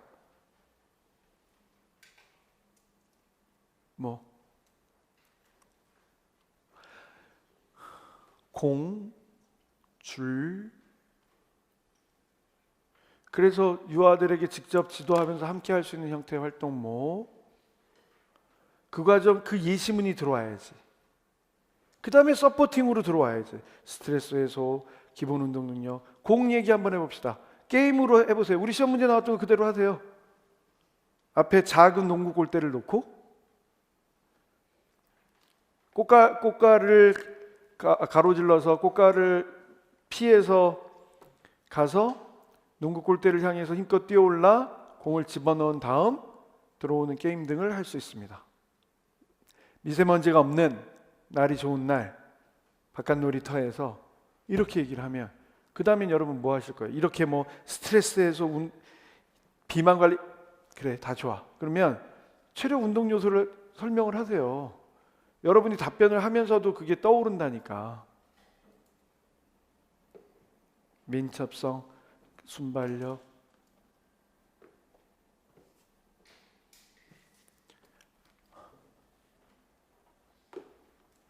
자, 간식 얘기를 해줘야 돼. 그러면 아는 얘기 다 해야 되죠. 그죠? 140kcal까지는 섭취를 할 필요가 있겠습니다부터 시작해서, 맞아요? 특히 오후 간식은 저녁 시간과 시간 간격이 있기 때문에 더 충실하게 해야 됩니다. 이때 열량 문제, 조리법의 문제, 알러지의 문제, 이런 얘기 쭉 하셔야 되는 거예요. 우선 열량으로서는 조리법을 통해서 다양한 조리법, 그 다음에 재료의 신선함을 통해서 아이들의 건강에 유의하도록 하겠습니다. 영양사 선생님과 영양교사 선생님과 협의하여. 맞아요? 두 번째 갈까? 건강관리만 얘기하면 되잖아요.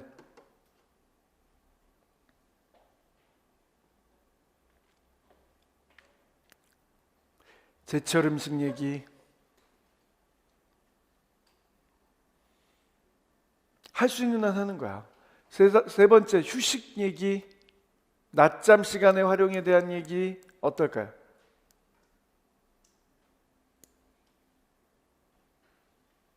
피로와 긴장을 풀어주면서도 활력소를 얻을 수 있게 해줍니다. 이런 얘기 어떨까요?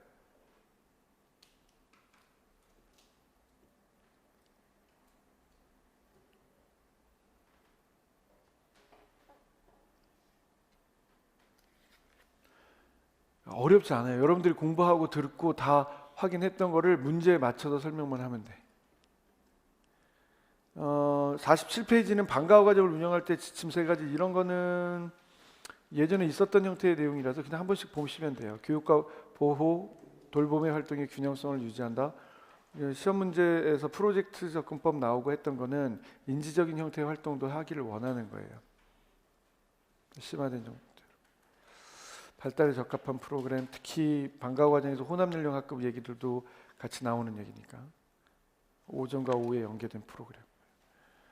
같은 얘기입니다. 48번 8쪽도 같은 그런 얘기로 되어 있고 49페이지에서도 특히 이 49페이지에 대한 내용을 보면 프로그램 3가지를 얘기를 하라고 얘기를 했어요. 방과후 과정에. 이런 거 한번 생각해 보세요. 지역사회와 연계하여 일상생활을 경험하는 프로그램 실행. 오, 이런 거 되는구나. 제가 이 얘기하면 말씀드리는 게 있는데, 그 공동육아라고 하는 우리나라의 그 조합형 어린이집 운영 프로그램이 있어요. 거기를 보게 되면 나들이라는 프로그램이 있어요. 이게 새롭게 더 규정이 될 텐데, 자연으로의 나들이, 그 다음에 사회로의 나들이, 이런 게 있어요. 자연으로의 나들이면 어디겠어? 숲 체험. 사회로의 나들이면 어디겠어요? 도서관, 공공기관, 지역 축제 참여. 오후에 얼마든지 할 수 있는 거죠.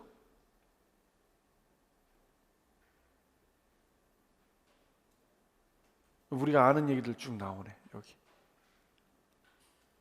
이렇게 디테일을 살려야 돼요. 두 번째, 이런 얘기 해볼까요? 시험 문제도 나왔으니까. 프로젝트 접근법. 을 통해서 탐구학습을 할 수 있겠다. 그럼 뭐를 할 수 있을까? 이렇게만 얘기하는 게 아니라 예를 하나 들어줘야 되죠. 생각 안 나면 어디서 찾으라고? 기출문제의 사례에서 아이들이 탐구학습했던 것 중에 여러분들이 머릿속에 남는 게 뭐가 있어요? 너무 힘들게 찾지 말고 자연탐구면 자연탐구에서 나왔었던 얘기, 머릿속에 남는 거 뭐가 있어요? 탐구학습하면서 하나도 안 남아요? 아직 발표 안 났기 때문에 열심히 기억하고 있어야 되는데, 합격 발표 안 났기 때문에, 2차까지 합격 발표 안 났기 때문에 머릿속에 있는 게 뭐가 있어요? 소리 전달하기 탐구활동 같은 건 어때? 아니면 프로젝트 학습과 같은 거에서 자동차 멀리 굴리기 프로젝트 학습을 하도록 하겠습니다. 이런 건 어때?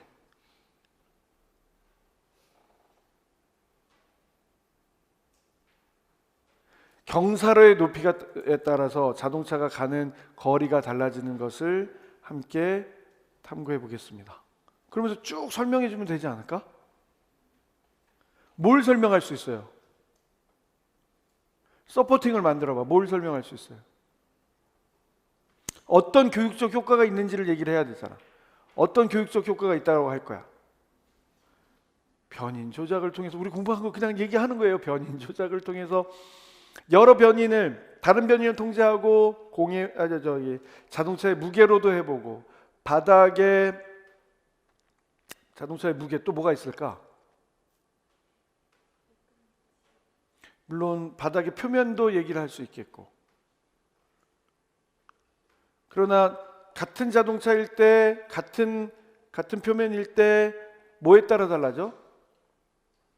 기울기에 따라서, 경사로의 기울기에 따라서 공이 가는 길이가 다르다는 걸 함께 변인 조작을 통해서 알아봅니다. 더불어 뭐도 할 수 있지? 측정. 이런 얘기를 쭉 할 수 있잖아요. 프로그램 3가지 얘기하라니까. 여러분, 요즘엔 이게 생명이라니까.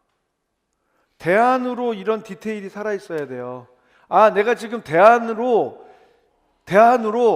방과후 교육에서 인지적인 부분을 얘기를 해야 된다 라고 얘기하면, 맨날 인지적인 부분만 얘기하면 언어만 떠올릴 게 아니라 이런 구성주의적인 탐구학습이 떠올라야 돼. 프로젝트 학습으로 이 내용이 들어와야 돼요. 다음, 우리 이 얘기 했잖아요. 신체활동 기회를 갖는다. 그러면 신체활동으로 할 수 있는 기회는 뭐를 할 수 있을까? 협동적인 신체활동 프로그램을 할 수 있다고 했는데, 이 대답에서는 협동적인 신체활동 프로그램을 목 놓고 목 빠지게 기다리고 있는데, 무슨 활동이래요? 없어. 만약에 혼합 연령으로 방과후 과정을 운영을 하는데 신체 활동을 하려고 해. 그러면 프로그램을 얘기를 해야 되잖아. 뭐 하고 싶어요? 뭐? 어떤 거 할 거야? 아니, 게임부터 하기도 하고, 또 어떤 거 할 거예요?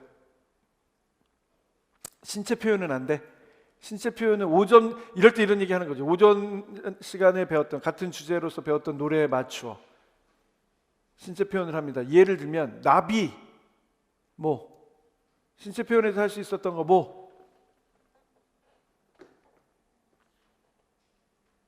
찾으셔야 돼요. 그러면 신체 표현이 이루어진다면 어떤 점에서 대근육이 움직여지는지, 그러면 뭐로 설명을 할 거예요? 난 쉽게 하고 싶어요. 난 그냥 훌라후프 가지고 아이들하고 할 수 있는 도구를 활용한 형태의 활동을 하고 싶어요. 좋아요. 신체 활동실에서, 바깥놀이면 바깥놀이도 있겠지만 혹시 미세먼지나 이런 것에 지문이 나오면 신체 활동실에서 대근육을 사용해 볼 수 있습니다. 다양한 게임이나 신체 표현을 할 수 있습니다. 예를 들면 훌라후프를 사용해서 훌라후프 통과하기, 위에서부터 아래로 통과하기, 옆으로 세워놓고 통과하기, 그러면서 5세가 먼저 시범을 보여주고 3세 아이들이 보고 훌라후프를 잡아주면서 보고 따라서 하면서 신체를 활용하는 기술을 배울 수 있습니다. 특히 허리를 굽히며 신체 부분에 대한 조절, 이런 얘기를 하는 거죠. 굳이 이게 아니어도 돼. 뭐든 문제 상황의 주제에 맞는 걸 생각하고 거기에 맞춰서 답을 해내야 돼요. 50페이지로 갑니다. 똑같은 문제야. 여성 취업률이 상승하면서는 그냥 MSG야. 양념 들어갔고, 오랜 시간 유치원에서 교육받도록 종일반 방과후 과정 창의적이고 효율적인 일가 운영 방안, 앞에 한 얘기랑 똑같은 얘기야. 프로그램 3개 얘기하라는 거야. 그러면 지역사회 연계로 갈 거냐, 정서적인 측면으로 갈 거냐, 휴식으로 갈 거냐, 아니면 대근육 활용으로 갈 거냐, 아니면 인지적인 측면으로 갈 거냐, 뭐 선택해서 가면 되죠. 5개도 말할 수 있어, 이런 거. 그렇지 않을까요?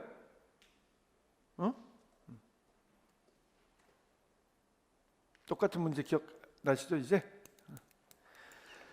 자, 하나 두 개 만들기가 어려워서 그렇지 머릿속에 교육과정에 대한 내용이 신체운동건강, 의사소통, 사회관계, 예술경험, 자연탐구에서 내가 교육기획안을 갖고 있으면 그 교육계획안에 관련된 것으로 이 문제 상황에서 어떻게 교육과정을 운영할 것이냐. 지금 우리는 파트가 교육과정 파트잖아요.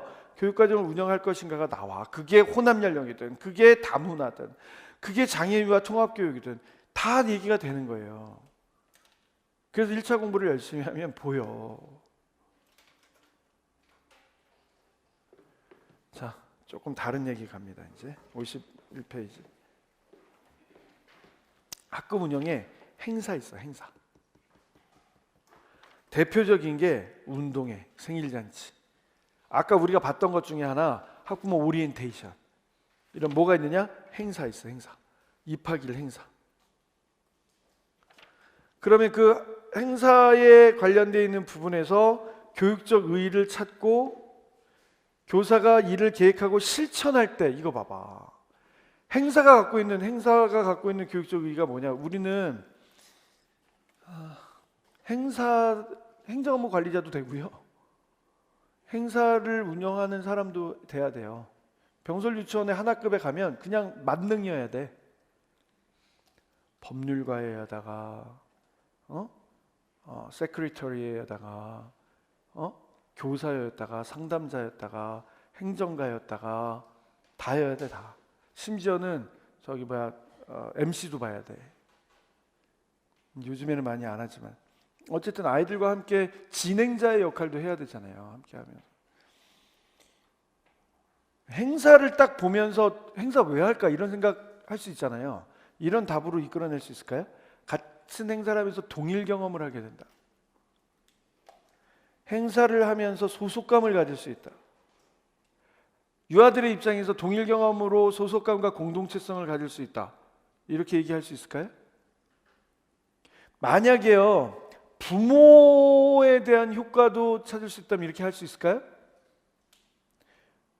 부모 측면에서 가정 밖에서 유아를 관찰할 수 있는 기회가 되기도 한다. 물론 부모 참관 수업도 되지만 행사를 통해서 유아가 직접 활동 과정에 어떻게 참여하고 있는지를 보는 내용이 되기도 하죠. 생일잔치 때, 운동회 때. 자녀에 대한 다각적인 이해가 가능해진다. 한 가지. 계획하고 실천할 때 부모 얘기를 했기 때문에 행사에서 가정과의 연계성을 높인다. 가정통신문 발송, 행사의 일시, 목적, 내용, 진행 방법, 혹은 뭐가 필요해? 행사 진행 시 자원봉사 여부의 확인, 혹은 우리 이런 것도 했었죠. 행사를 일방적으로만, 논술 문제 기억하세요? 행사를 일방적으로만 할 게 아니라 부모들의 의견을 들어서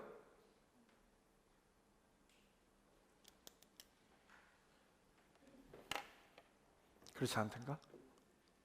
맞아요?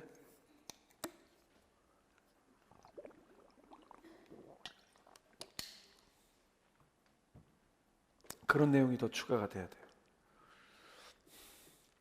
행사 진행하면서 유의점의 대표적인 선수가 두 번째예요. 우리 이런 거 했었잖아요. 논술에서 이전 거 그대로 따라서 하지 못하러 해요. 이렇게 했었잖아요. 그거 아니라니까. 그러니까 현재 아이들이 관심 갖고 있는 주제와 활동 유형을 바탕으로 해서 행사 계획으로 삼는다. 이렇게 돼야 되지.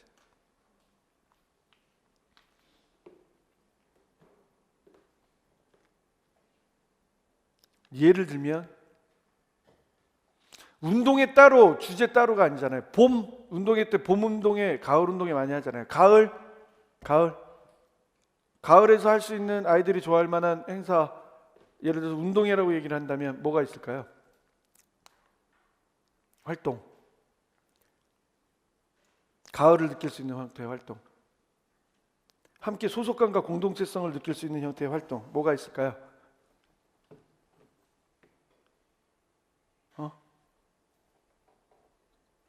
아무것도 생각 안 나요? 박 터트리기를 할까 말까도 한번 생각해 봐야 되잖아. 아니면 밤 모양의 큰 공 굴리기 이런 건 안 될까?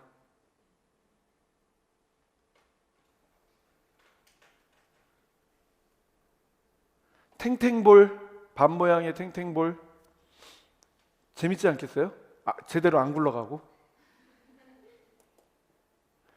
럭비공 굴려보셨어요? 제대로 안 굴러가고. 뭐든 아이들이 함께하고 공유된 경험을 가질 수 있는 건 뭔지,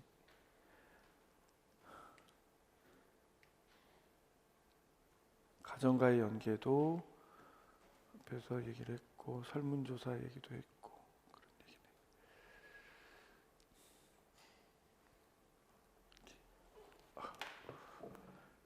그 설문조사할 때 우리 그 논술에서 봤었던 것처럼 의견을 반송할 수 있는 일방적인 것뿐만 아니라 보낼 수 있는 것 찾습니다 이런 얘기하고, 유아들과 함께 일방적으로 게임 내용을 정하는 게 아니라 유아들과 함께 게임 내용을 정해서 운동회 때 하기도 합니다 이런 얘기도 하고. 될 수 있을까요? 입학일. 자, 입학일 행사라고 얘기를 하면 어디가 주안점일까요? 입학일 행사 첫 만남이고, 그죠? 준비를 할 때, 계획할 때 첫 만남이고, 행사 전체에서 첫 모습을 보여주는 거잖아요. 그래서 시작할 수 있는 처음 얘기는 입학 행사를 할 때 유치원의 교육 목표, 유치원의 분위기를 알 수 있도록 성공적으로 이루어질 수 있도록 합니다. 그래서 그거 성공적으로 하기 위해서는 행사이기 때문에 이제는 그 학급 운영이 교사론의 조직론으로 가서 언급이 되는 것 중에 하나인데요. 행사 당일날 역할 담당 정하는 것, 사전 협의회를 통해서 각각 일을 수행할 수 있도록 하는 것, PERT 기법이라고 있어요.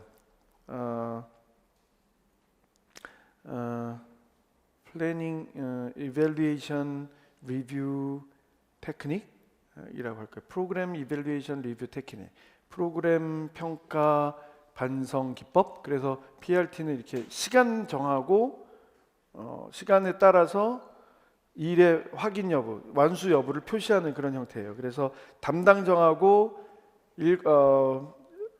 일정표 짜고 일정에 의해서 업무 수행이 차질이 없도록 합니다. 이 얘기.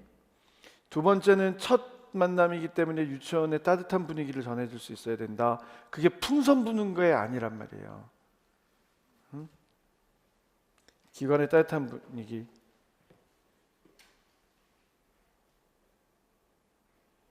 이런 얘기들. 첫인상을 원활하게. 입학식 당일날에 행사의 계획, 그 다음에 담당자, 그 다음에 유아들의 반응 정도를 생각해서 안정감 있는 입학식이 되고 혼란스럽지 않은 입학식이 될 수 있도록 준비한다. 프로그램 내용을 잡아서. 다음에 이런 얘기도 있어요. 자기소개, 교사들이 자기소개 멘트 갖춰나간다. 이런 얘기들도 있어요. 또 집으로 보낼 준비물 이런 것들, 가정에 보낼 자료 이런 것들 찾아낼 수 있어요. 하나 내용으로 알고 계시면 좋겠습니다. 오케이, 넘어갑니다. 53페이지 와보세요. 교육청 시책은 계속해서 말씀드리지만 이거는 꼭 봐둬야 돼요. 경기와 같은 경우에 이렇게 나왔단 말이에요. 경기도의 혁신교육 정책 중 따뜻한 아침맞이에 대해서 설명하고 구체적인 실천 방안과 이를 통해 얻을 수 있는 효과를 얘기하라시오. 알아야 돼, 경기 지원하는 사람들은. 당시에 있었던 일. 한번 답을 봐볼게요. 경기 지원하시는 분들은 자기 성장 소개서를 쓰기도 하죠. 거기에 기초해서 추가 질문을 하기도 해요. 그러니까 그걸 누가 가라로 써줬느냐, 아니면 자기가 작성을 했고 자기 그 본의가 담겨져 있느냐를 물어보는데, 그때 구체적인 내용, 그래서 뭘 어떻게 할 건데요를 계속 물어보는 추세예요. 따뜻한 아침맞이에 대해서 알고 있느냐를 얘기를 해야 되죠. 따뜻한 아침맞이가 갖고 있는 개념이 뭐냐, 뭐 유치원에 대한 적응도 될 수 있겠지만 이 답은 이렇게 돼 있어요. 개방과 소통의 관계 형성을 위해서 배려와 존중의 교실 문화를 만드는 걸 말합니다. 이렇게 된단 말이에요. 이거는 경기도 시책안에 있었던 거예요. 그러니까 여러분들이 울산이면 울산 시책을 다 찾아야 되는 거예요.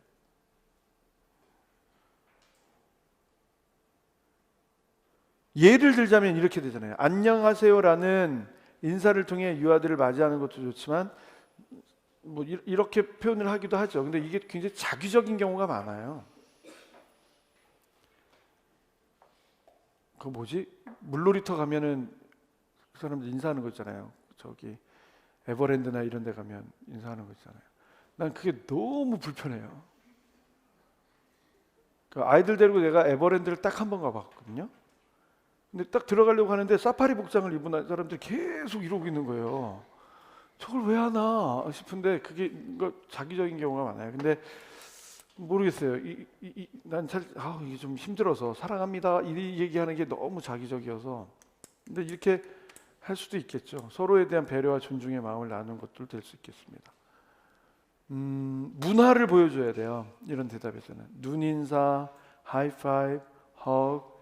근데 이제 외국의 경우에 있어서는 제가 전에도 말씀드렸지만 손흥민이 보여주는 모습이 있거든요. 세레모니 같은 것처럼 교실에 들어갈 때 외국의 경우는 교실에 들어갈 때 아이들이 1, 2, 3, 4, 5 이렇게 돼 있어서 3번으로 쯤 하면 박수 2번, 뭐 손뼉 2번, 뭐 엉덩이 2번 그리고 들어가기 뭐 이런 것들이 있어요. 그런 것들을 얘기하려고 하는 거예요. 이를 배려해서 유아의 개별적 욕구에 맞는 교육을 해나갈 수도 있습니다. 꼭 확인해 주시기 바라요. 넘어갑니다. 현장학습 나왔다. 이것도 현장학습도 굉장히 중요하게 생각하는 주제예요. 현장학습도. 그래서 54페이지부터 현장학습에 관련되어 있는 얘기가 나오는데 59페이지까지 현장학습 얘기가 나오면 첫 번째 확인해야 되는 건 안전이에요. 안전. 무조건. 교육은 두 번째야. 유치원 교육에서는 현장학습 얘기 나오면 안전이에요. 그러니까 예전처럼 이렇게 안전을 이렇게 물어본 거예요. 버스를 이용해서 현장학습을 갈 때 필요한 안전지도 방법. 그러면 이건 현장학습이라고 하지만 교통안전 문제예요.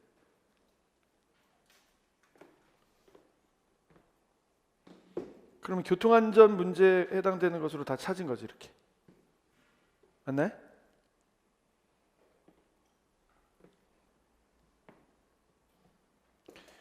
이것만입니까? 이 문제가 아니지. 현장학습의 경우에 있어서는 전체 안전을 다 봐야 돼. 버스로 이동하든 이동 경로에 대한 문제든 거기에서 이동 경로에 대한 문제든 계단 이용에 대한 문제든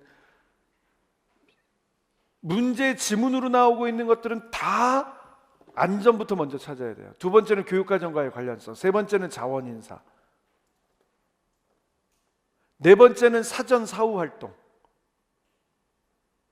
이런 것들이 머릿속에 있어야 돼요. 왜 그렇게 얘기를 하냐? 55조 와보세요. 문제가 뭐고 나왔어? 견학활동, 현장학습을 가기 전에 해야 될 활동이 뭐냐? 이거 우습게 보시면 안 돼요. 가서 해야 되는 건 뭐냐? 이거 우습게 보시면 안 된단 말이에요. 논술에서도 얘기가 나오고 구술에서도 얘기가 나온단 말이에요. 수업 실현에서도 나온다고 내가 말씀드렸잖아요. 맞아요?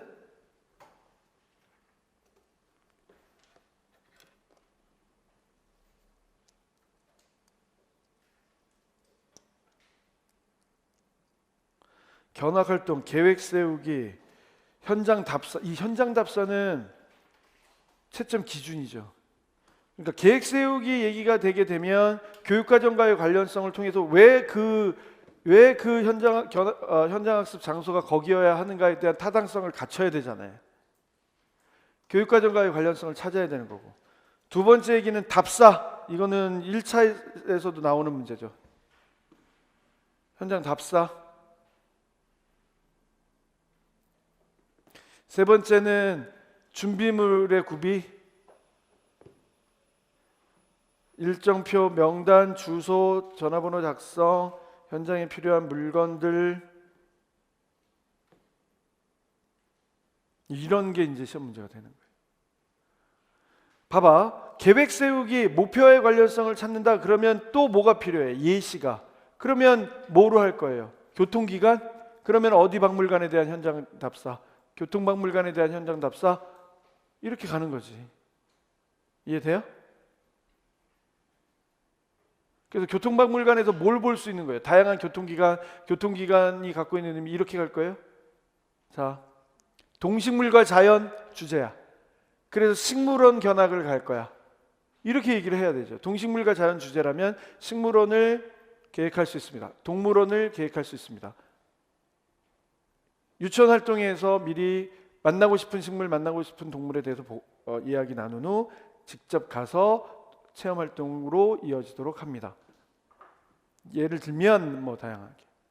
두 번째, 현장 답사. 이 얘기가 나오면 안전 문제와 연관지어서 이제 얘기를 해. 휴식, 안전, 혹은 유치원 아이들이기 때문에 무슨 노트 테이킹 이런 거는 크게 얘기하진 않아요. 그런데 이야기 나누기는 얘기를 해야 돼.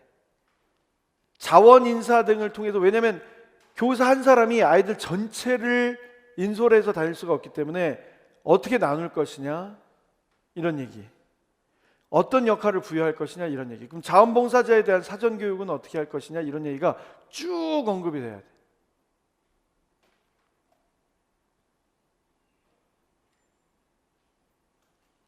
이런 데서 문제 상황을 줬다니까요.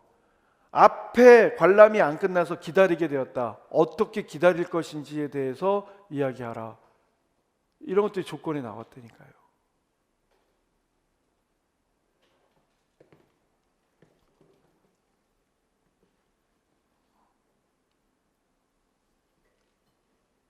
오케이, 넘어갑니다. 조금 얘기가 다른 게 있는데요. 요거는 좀 쉬는 시간을 갖고 현장을 쓱 얘기하도록 하겠습니다. 조금 쉴게요.